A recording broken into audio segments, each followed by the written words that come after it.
नमस्कार विद्यार्थ्यांनो, आज आपण 10वी गणित भाग 1 मधील प्रकरण 1 प्रॅक्टिस सेट 1.1 मधील क्वेश्चन नंबर 1 अतिशय सोप्या पद्धतीने सोडवणार आहोत. हा प्रश्न बोर्ड परीक्षेसाठी खूप महत्वाचा आहे. 3 मार्काचा क्वेश्चन आहे. व्यवस्थित लक्ष द्या.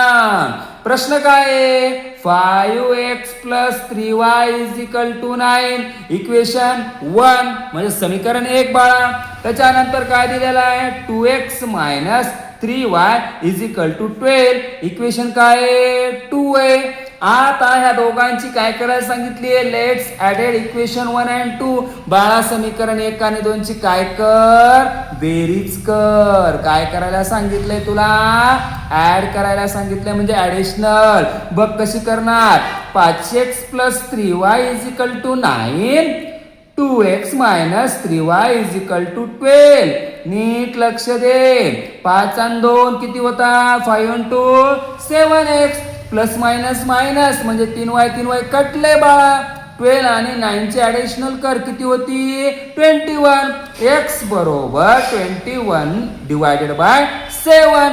भाग द्यायचा आहे आपल्याला. 7 21 म्हणजेच x बरोबर किंमत किती आली? 3. आलेली किंमत काय सांगितली? त्याला कुठं ठेवायला सांगितली? x बरोबर 3 ही किंमत इन इक्वेशन कुठं ठेवायचं बाळा? 1 मध्ये. मग इक्वेशन 1 लिह पुन्हा. 5x + 3y = 9.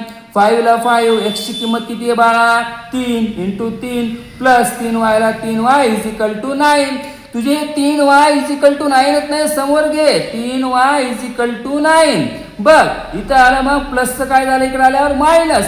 5 3 15. 3y = 15 मधून 9 गेले बाळा. किती उरतात तुला माहितीये का? -6. मग y बरोबर -6 ला तू 3 न काय कर? भाग दे. भाग दिल्यानंतर काय होणार? y बरोबर 3 2 6 म्हणजे काय आलं? -2. म्हणजे y ची किंमत काय आली बाळा? -2. असेच 10वी गणिताचे सर्व प्रश्न अगदी सोप्या पद्धतीने शिकण्यासाठी सक्सेस स्टडी हबला सबस्क्राईब करा. व्हिडिओ आवडला असेल तर लाईक करा आणि तुमच्या मित्रांसोबत शेअर करा.